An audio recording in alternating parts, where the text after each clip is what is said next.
యోబు యొక్క జీవితమును ప్రియులారా మనందరికీ కూడా బాగా తెలిసిన జీవితము యోబు యొక్క జీవితము. యోబు నీతిమంతుడు, యోబు యథార్థవంతుడు. ప్రియులారా యోబు అనేక మందికి ఉపకారిగా ఉన్నవాడు. కానీ ప్రియులారా ఈ యోబు జీవితములో ఏమొచ్చినది అంటే భయంకరమైన శ్రమ వచ్చినది.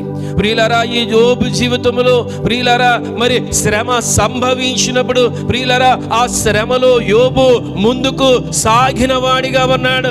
ప్రియులారా భార్య వచ్చి యోబును దూషిస్తున్నా, ప్రియులారా మరి ఇతరులు వచ్చి మరి యోబును మరి ఆయా మాటలు యోబును అంటున్నా కూడా ప్రియులారా గమనించండి, యోబు ఎక్కడా కూడా ప్రియులారా తన భక్తిని మాత్రము యోబు ఎక్కడా కూడా విడిచిపెట్టలేదు.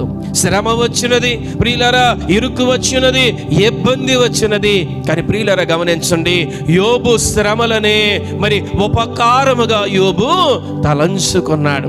యోబు శ్రమలనే హారముగా యోబు ధరించుకున్నాడు. కాబట్టి ప్రియులారా యోబు రెండింతలుగా ఆశీర్వదించబడ్డాడు. దేవుని నామము స్తోత్రం.